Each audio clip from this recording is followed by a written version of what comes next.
Senator Minos comes to a stop, and the bag that was thrown over his head is pulled off. It takes a moment for his eyes to adjust to the dim light of the room.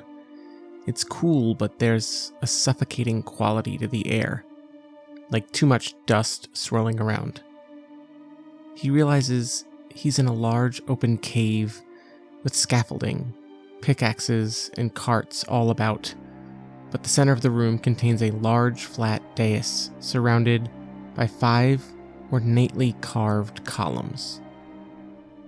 "Good afternoon, Senator." A sinister-looking man in Church of the Enduring Servant's garb steps into Minos' vision. "You are among the first outside our little coterie to see this place. But whether you leave here is yet to be determined."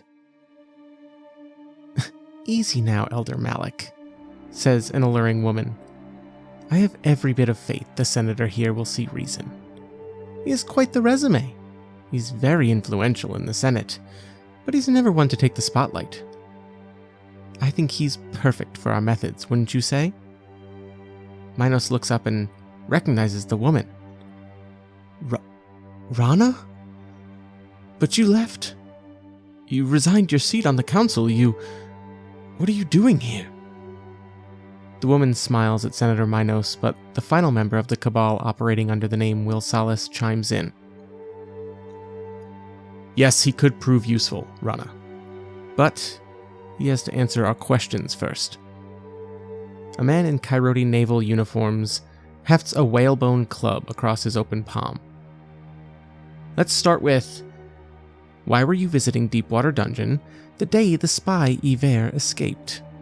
Did you have anything to do with that, Senator?" Senator Minos' eyes go wide. "I was there to interrogate him. For security hearing, you can read my public request documents."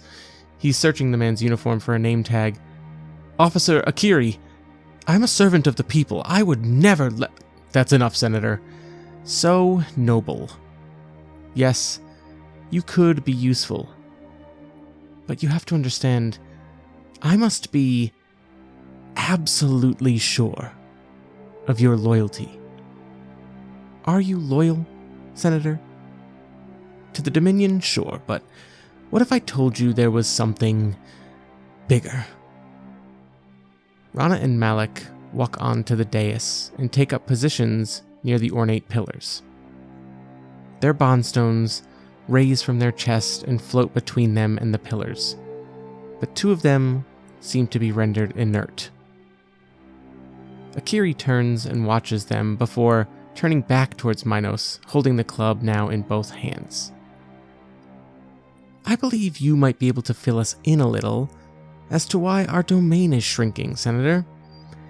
And let me just tell you before we get started, I am not a very patient man."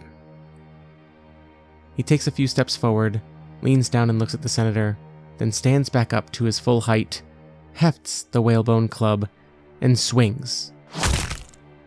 The camera goes black, to the sound of Senator Minos' knee shattering.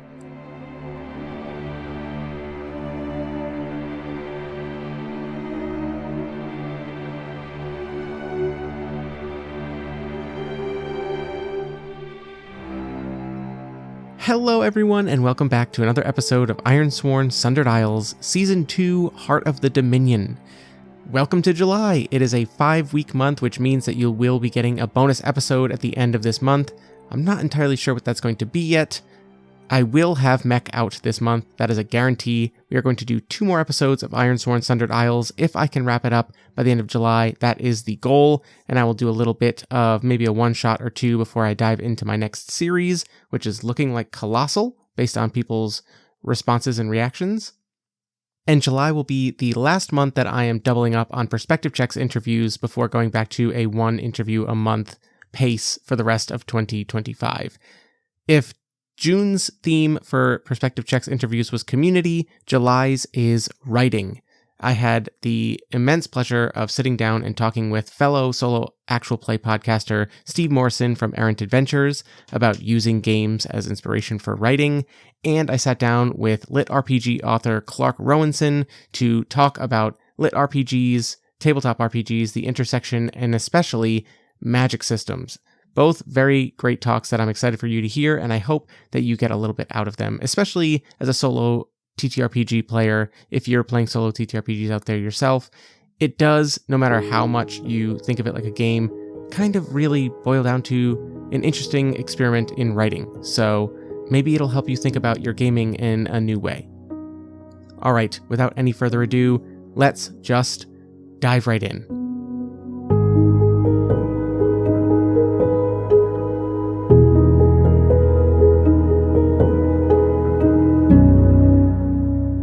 All right, everybody, I think I'm going to do something crazy with this episode.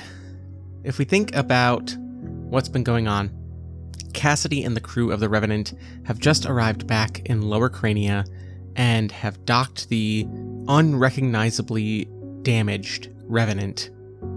And there's a celebration going on, having brought back all of the many, many familial bondstones of the Raskar. And I think that Cassidy and the crew, last time I said I don't think they stay to enjoy it, but let's go ahead and say one night they do. And we're going to roll a quick sojourn for this. I can't imagine them not taking a little bit of time to just kind of take care of themselves or rest after such ridiculous hardships lately. So we're going to roll plus heart. That is a 6 on the die, plus 1 for a 7 versus a 2 and a 9 on the challenge dice for a weak hit. On a weak hit, we basically only get to do one of the moves, heal, hearten, or resupply, and we do it as if we got a strong hit. Cassidy's worst affected meter is currently supply, but I don't use it all that much, so I'm going to top off her health again. And just a little bookkeeping, I'm going to develop the relationship with all of our current connections, so Quan, the Revenant, the ship, and Damaris Iver, as we spend a day ignoring the craziness outside and just enjoying a little bit of happiness that we're able to bring people whose lives were affected by this awful marauder. And I know what we're supposed to do right now is go find that Ebb contact that we learned about on the Isle of Nuboka from Damaris Iver and his connection among the Explorers Guild and Cynosha Society, but I kind of have an idea that I think is going to be really fun. You know what? Okay, let's go find this contact and find a good place to cut away for some reason. Let's roll on the character oracles and see what we find out about this contact at the Ebb. So first looks, that is a 62, which says pursued. Ooh, I like that. And we'll do one more. 91. Oh, but this one's cursed. It says sorceress. Ooh. Okay. So a sorcerer pursued, probably hiding their abilities this close to the Kyrody Dominion, like interior. Very interesting. Pursued. Okay, let's go ahead and roll on their disposition. 50 says they are suspicious, makes sense, and their role, what are they pretending to do here? That is a 100. Roll twice. Okay. Their role is 77.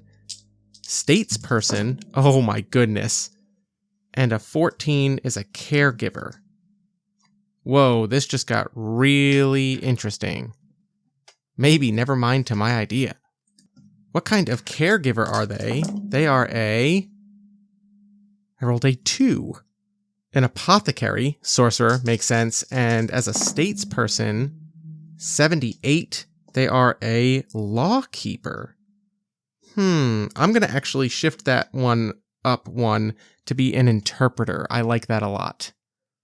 That's something where you hear a lot of things and you can learn a lot of information, and you are kind of somebody who's always there but not really ever thought about as someone who might be an informant, like a ebb contact. Oh my goodness, that's so good. A sorcerer interpreter within the Kyrody Dominion government. Whoa.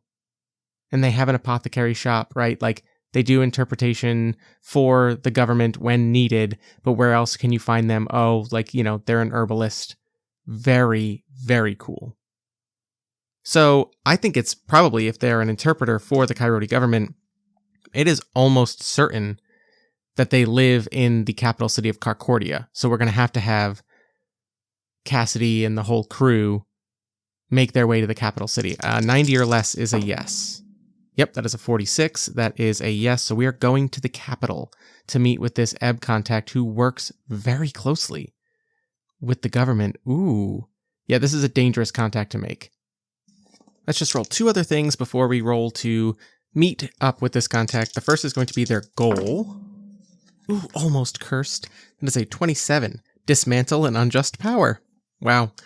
The dice knoweth. And then their name, which I think I'm going to give them the cursed name no matter what I get here, just because that way it's a cool moniker, like the contact name. You'll never actually know their real name, but this is where to find them. Oh, that's appropriate. Anyway, I rolled a 10 on the cursed die, so that is a cursed result. And we got 47, which says one eye. Oh, it's actually one hand, but I'm going to go with one eye. All right, so I think that just handling this scene the way I'm imagining it in my mind, I'm kind of just going to roll through the adventure moves and say that Cassidy, along with obviously Lee Stirling, the ghost of Lee Stirling, Damaris Iver, who is there as another ebb contact, Quan, another ebb member, and we'll say that Asana is along for the ride, just for now, for fun. And they are all on their way. They've made it to the capital city of Carcordia, and we need to track down the contact known as One Eye. And we are going to do that. I'm going to roll pretty much like half of these adventure moves as kind of a gauntlet of getting there and getting what we need. So the first one we're going to do is gather information about where we might find this person.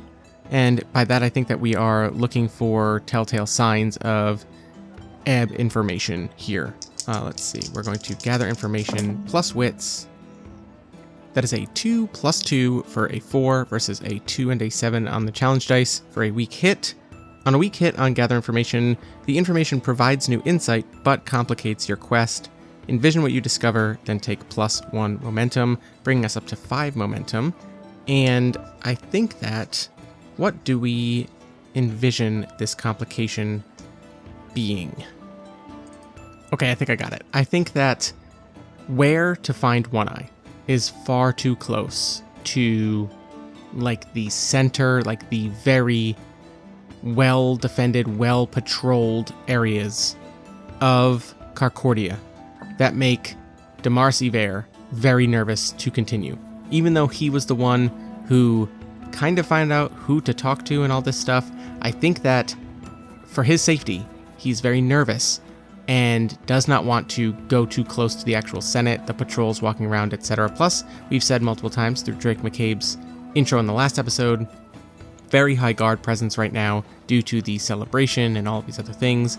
So I think that Damaris and Asana are going to lay low. They're going to get a place and wait to rendezvous. And that leaves Cassidy and Lee to go around with Quan and follow through with this. So once Cassidy and Quan get to the location of One Eye's apothecary shop, I think that we are going to walk in, and now the game becomes making it evident who we are and what we are here to talk about in a way that doesn't raise suspicions. And I think that we could face danger, maybe, with Heart, which is not good, or Shadow. Deception, Stealth, or Trickery, that's probably a good one. Could also be securing an advantage on either of these. I think that makes sense. Maybe we are attempting to face danger. We're doing something risky.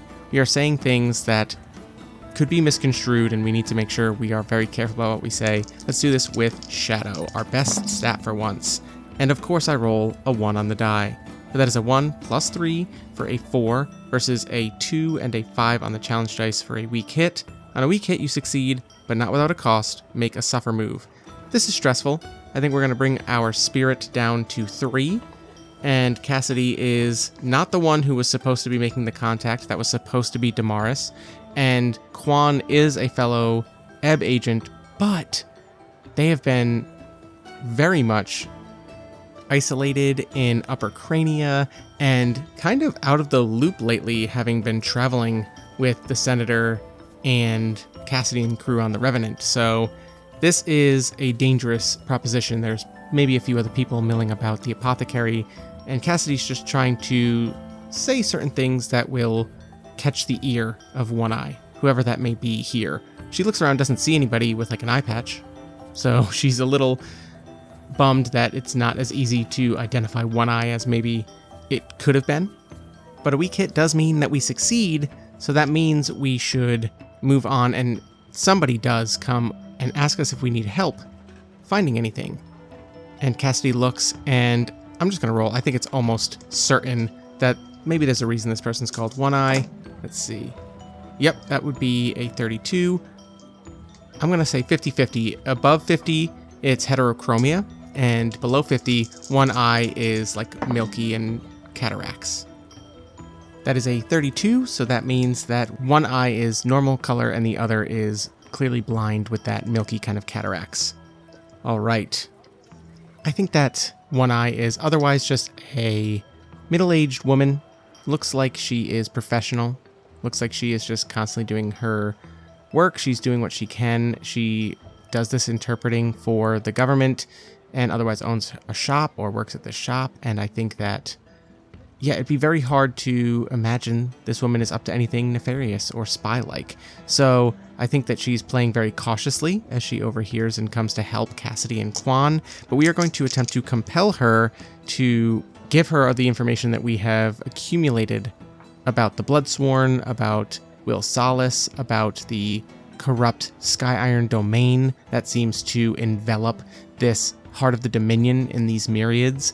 And obviously we can't say any of those words, but it's kind of like a, can I see the private collection, maybe? Something like that, and we try and get back there. We're going to compel this character to see if they are going to play ball or if they're too weary of us. That is a 4. I think we're going to be rolling plus shadow on this because, again, it is kind of covert talk. So that is a 4 plus 3 for a 7 versus a 6 and a 7 on the challenge dice for a weak hit. I can't get a strong hit yet today. That is, they'll do what you want or agree to your conditions, but it comes with a demand or complication. Imagine their counteroffer.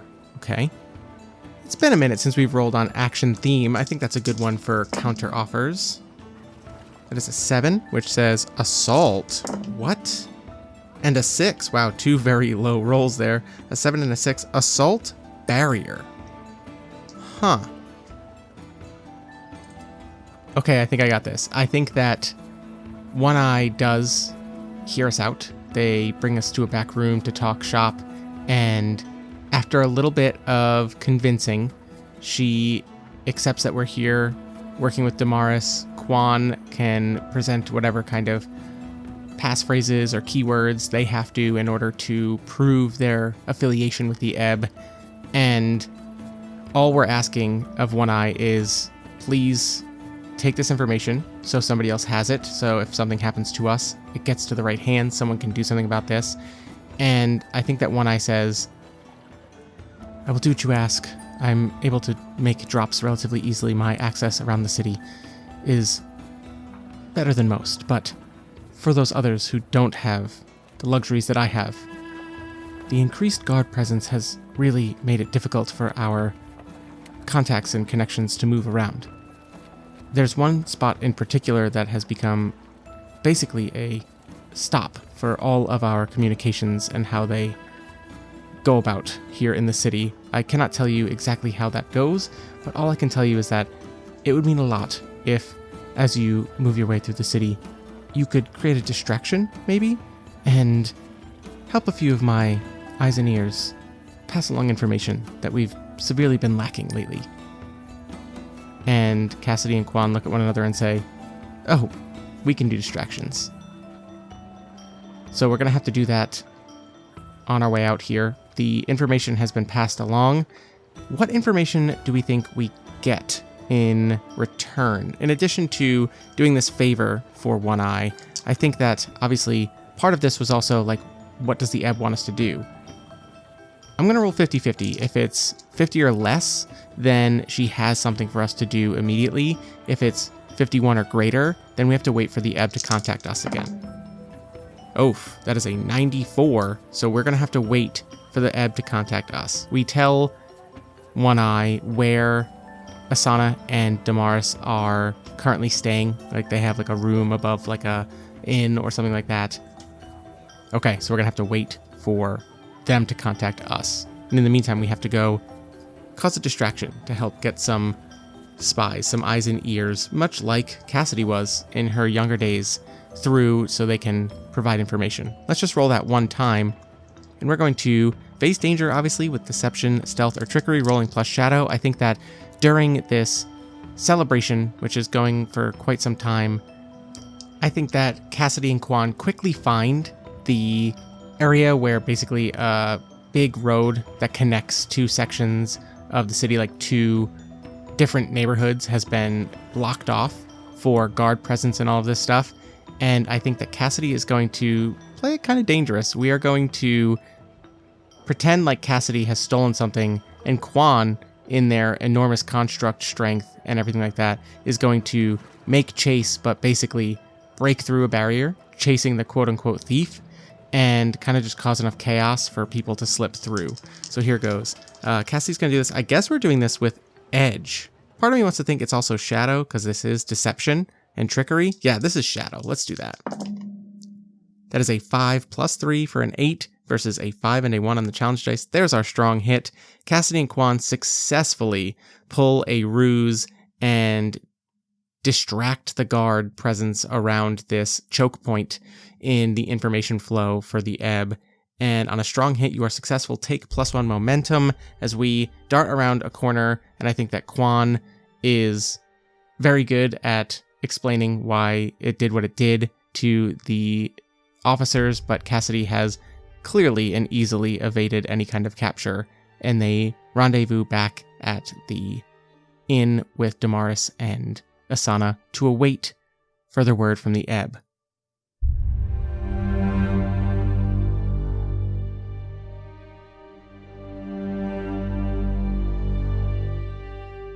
And now we're going to do the thing I had an idea for earlier in the episode. The camera fades as the group is once again sitting down and taking a second to breathe amidst all this chaos. And the camera just slowly pans down through the floor to the streets of Carcordia, the capital of the Kyrody Dominion, and continues to descend through the ground and into the ruins where Azriel Stirling fled during the intro of our last episode. We catch up to Azriel as he is stalking through these ruins, avoiding the Kyrody law enforcement, but he's not just hiding. He's starting to put together the pieces. His experience with the corrupt Sky Iron in Elder Duran's closet keeps replaying in his mind. Why did Elder Duran have such a dangerous piece of iron? How did it affect Azriel so powerfully? And why does his own sensor work differently? Half-focused, we see Azriel wandering the ruins, which only furthers his desire to get to the truth. These ruins are not what they claim to be to the city above. They are not being excavated for extraction of ores or materials, or conducting archaeological investigations of the previous civilizations down here. They're building something. Let's do a reminder of when we did our truths and locations building way back, probably episode 0. There is a ruin underneath the capital city of Carcordia. It is a buried city. The two things we rolled were buried and unstable. For size, it is a sizable sprawl of structures. For first look, we rolled a cursed 86, which says, visions of this place in its heyday randomly are seen in illusions, And 54, drifts of dust and sand and portions of the ruins generate light or energy. I'm going to play the rest of this session as Azriel Stirling, navigating the ruins. I've given Azriel 3 paths. Very simple character creation. His 3 paths are Fugitive, which has the ability, you are hunted by a power or authority. When you make a move, you may improve the result to a strong hit. If you do, fill 1 segment of this 4-segment clock to represent the hunters closing in. When the clock is filled, a notable foe or force has tracked you down. If you overcome them or escape, reset the clock and mark 1 tick on your quest's legacy track. Very cool path. We probably will not get there, but that's a cool path for Azriel after what happened last session. I also gave him Necromancer, and I gave 2 abilities from this path to him, which were, while in the presence of the remains of an intelligent being, you can gather information by summoning their spirit to answer your questions. Roll plus heart, take plus 1 momentum on a hit, and when you face death, or if you aid an ally by serving as their guide as they face death, mark 2 ticks on your bond's legacy track. Again, I think that because Azriel has died and has been resurrected, that was interesting. And then lastly, and obviously, Azriel Stirling is a devotant to the Enduring Servant, to the god of that church. You worship a god, power, or entity, name it, and choose one of your stats to represent its nature. I think that is going to be, we can do Iron or Heart, like Iron endures. We're going to go with Iron, of all things. It says here, when you secure an advantage or gain ground by calling on it for guidance or aid, roll plus linked stat. On a hit, take plus 1 momentum or plus 1 spirit. On a strong hit with a match, a miracle or sign manifests. That could be really cool. And yeah, I think this is a fun idea. I know we're late in the season, but these 2 characters have been in and around the main storyline and the main characters, and I think that following them, giving Cassidy and the crew a little bit of a break, and letting something happen that they're going to have to react to seems really reasonable, and also just a fun opportunity to just mess around a little bit, POV shift. So, we are going to be exploring a ruin, and there are ruin oracles throughout the Oracle's Book of Sundered Isles, so I'm going to be using those. But the first thing we need to do is undertake an expedition. Oh, and I should mention that I gave Azriel Stirling separate stats as Cassidy because he is a very different type of character. His stats are Edge plus 1, Heart plus 2, Iron plus 1, Shadow plus 2, and Wits plus 3. So here goes. We're going to undertake an expedition to kick this whole thing off. Now it says when you do this, we have to come up with a name and rank.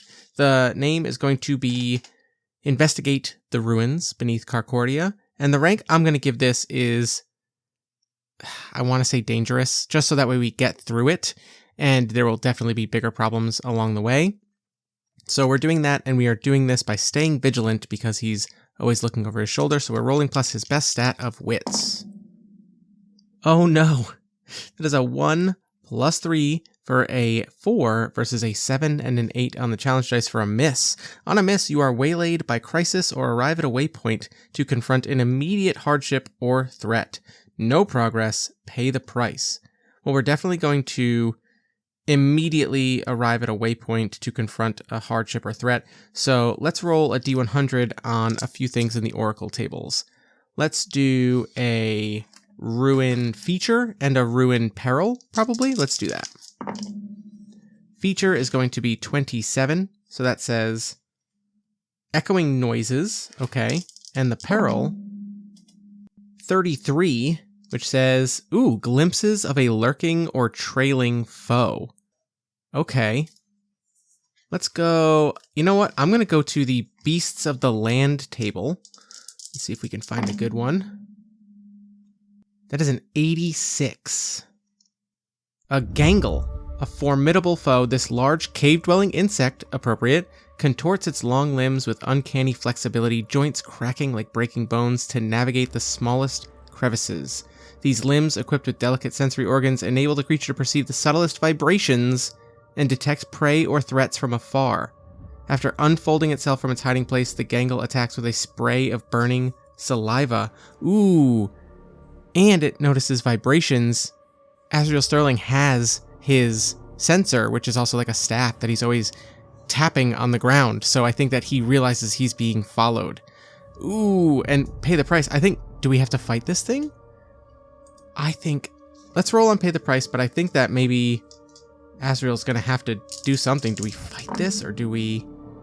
For pay the price, we would have gotten a 60, which says, your equipment or vehicle malfunctions.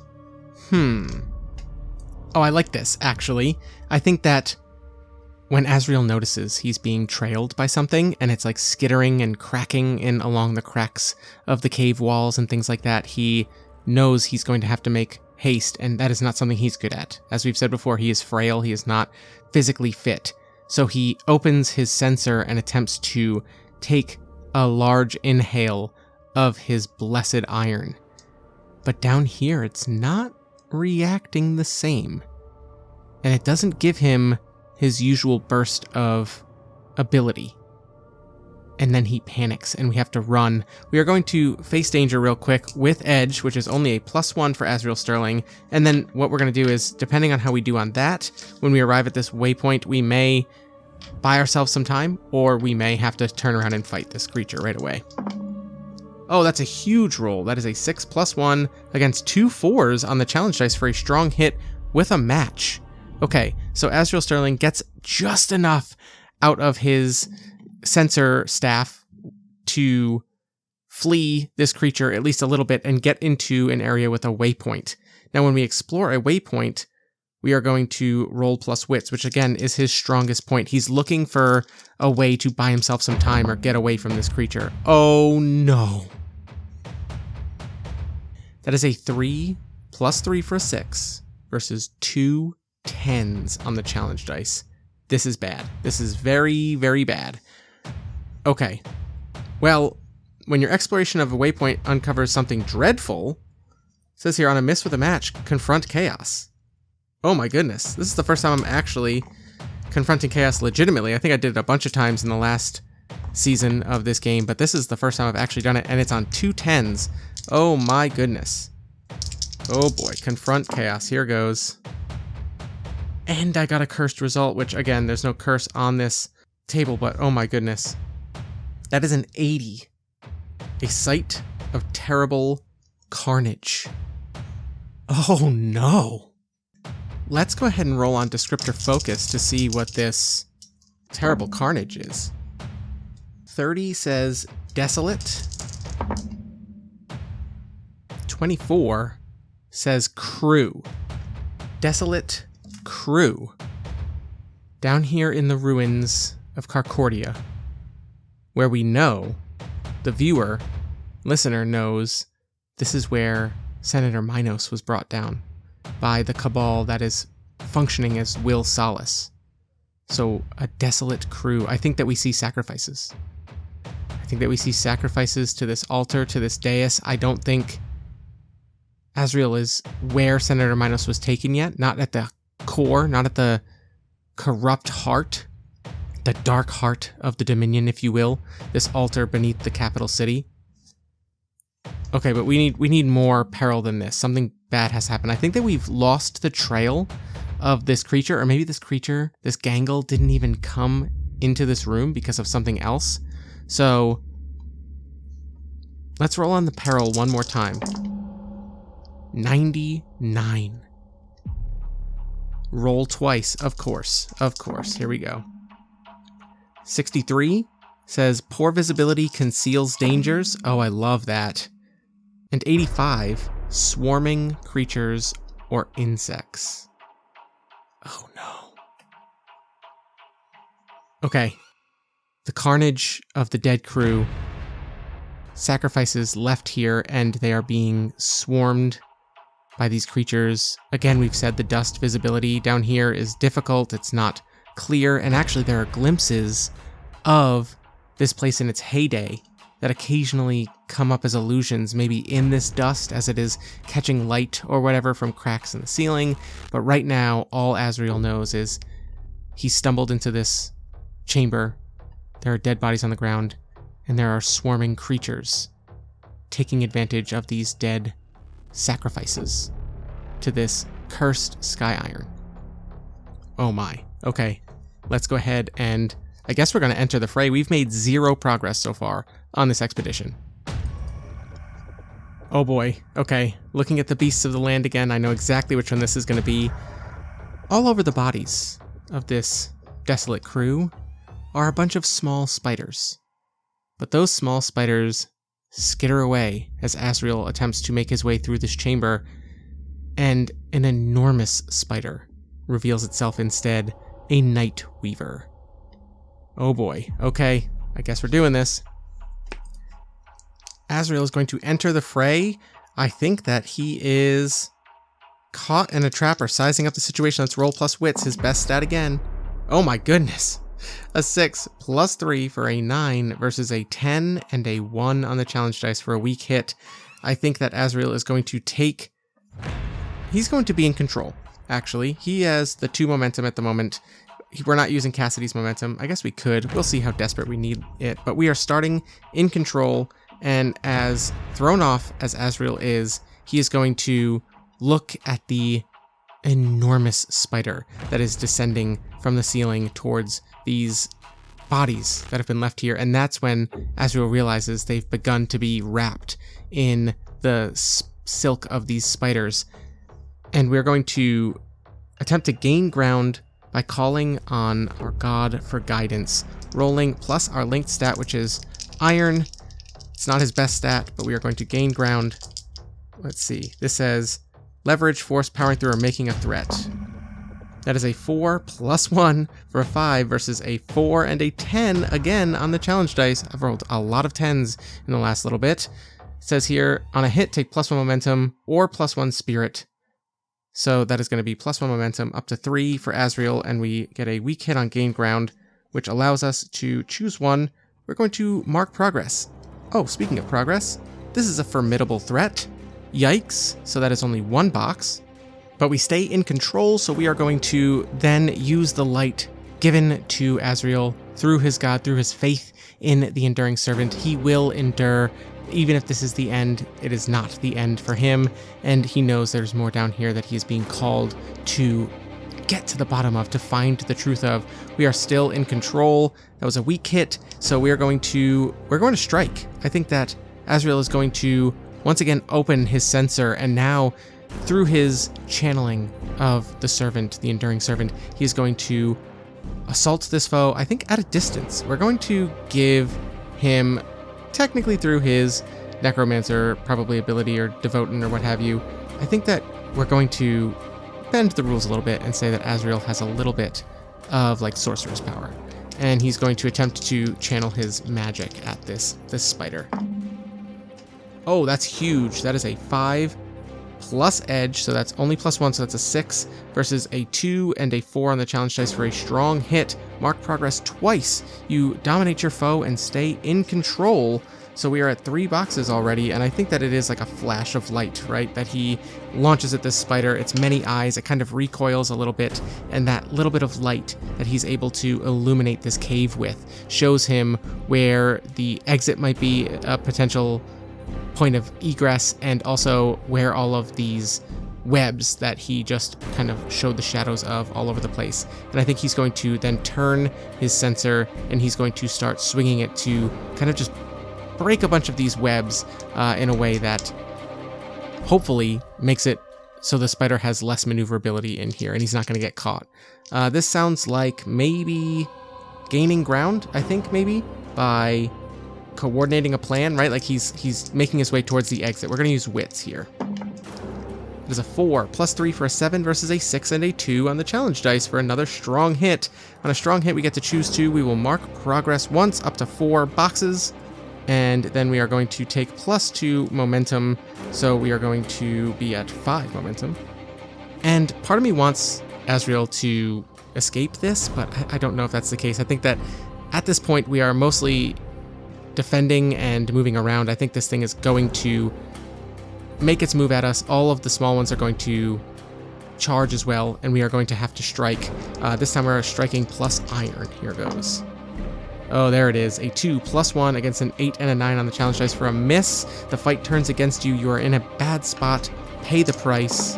Paying the price is an 88, which says you are stressed. He has the usual tracks, so we are down to, with Formidable, that's going to bring him down to 3 Spirit.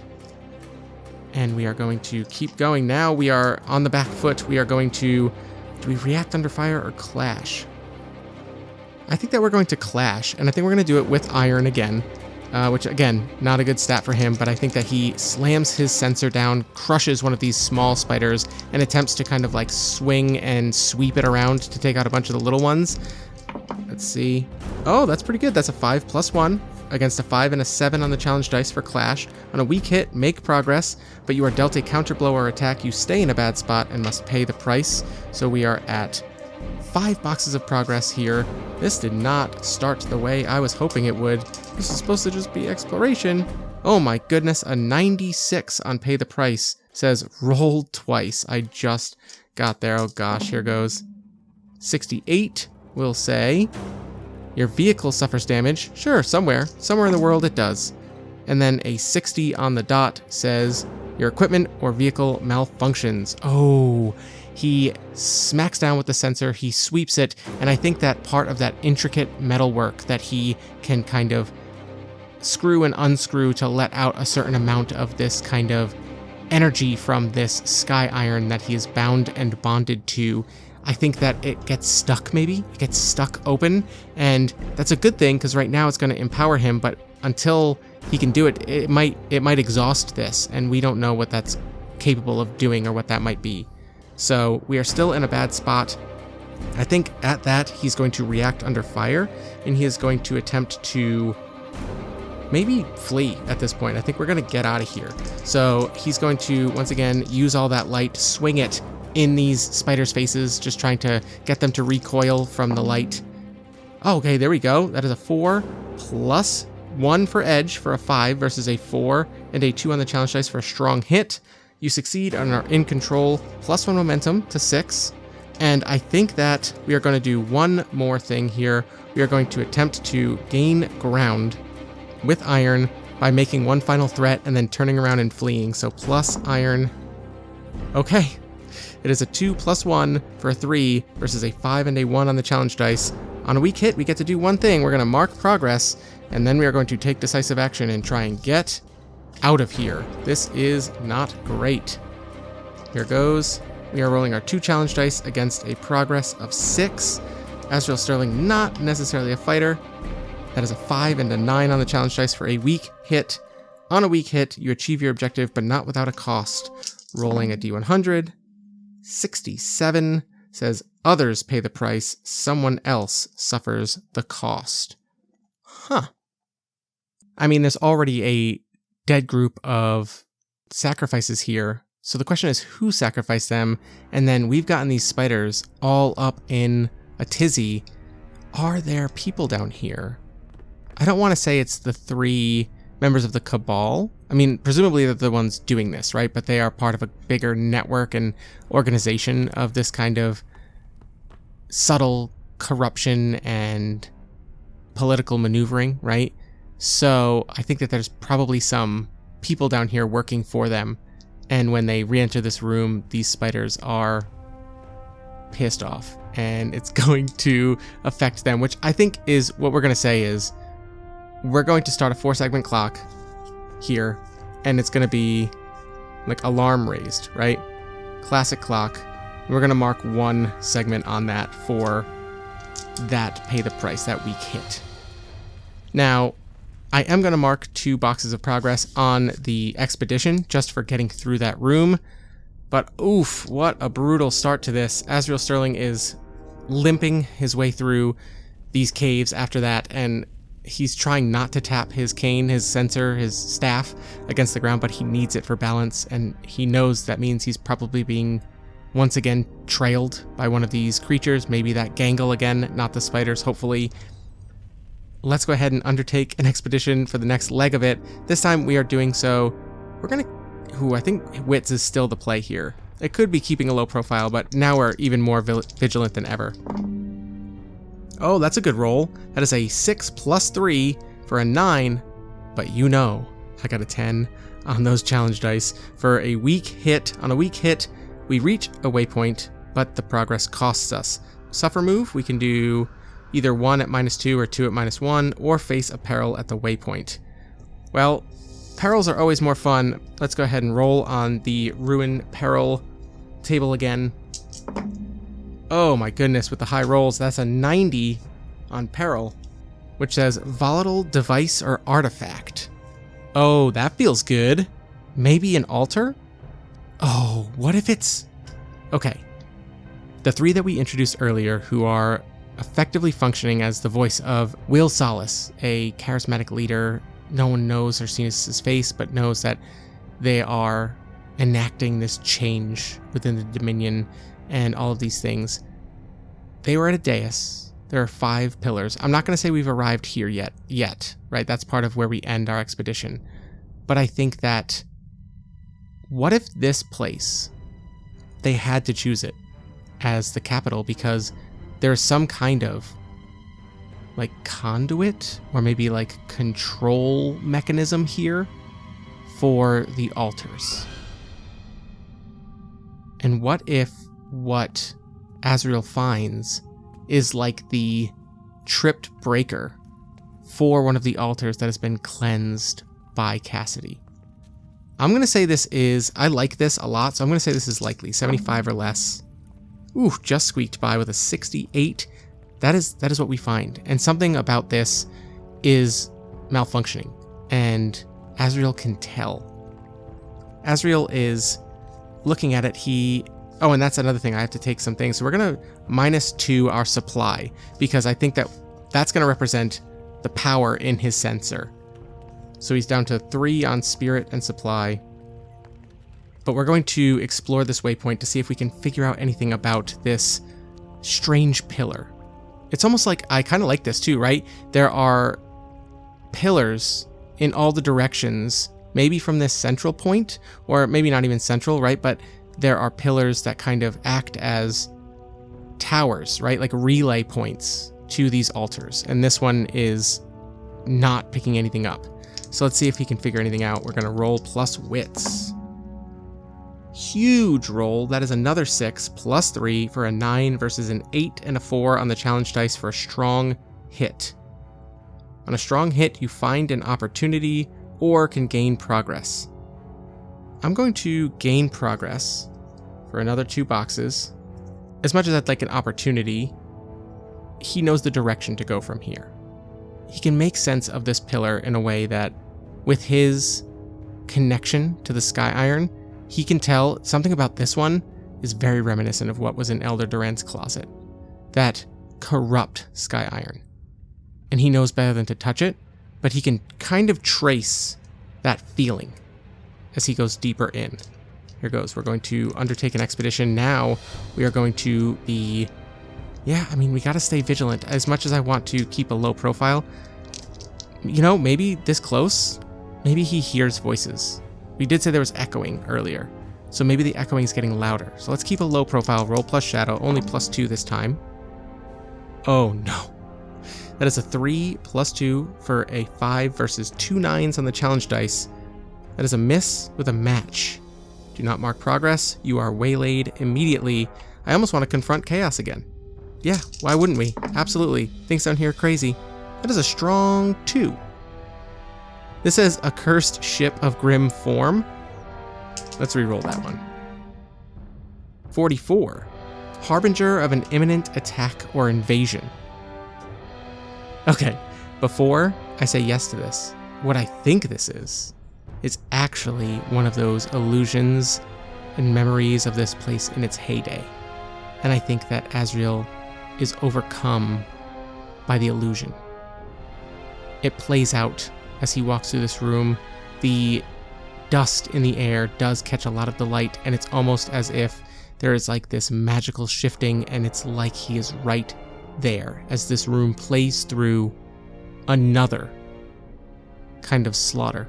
There was an invasion, there was an attack in whatever this was, whatever it was in the previous civilization, whenever this previous iteration of this city buried beneath Carcordia.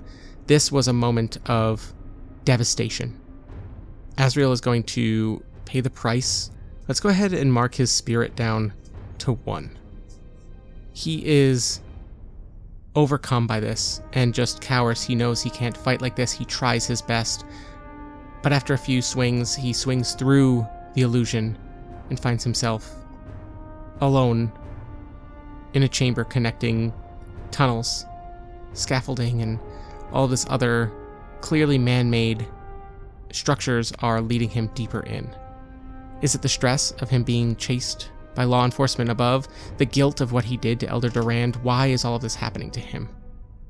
We're going to one more time undertake this expedition. This time, I think he's moving at speed. He needs to get to the heart of this. Like, he is scared. We're rolling plus edge, only +1.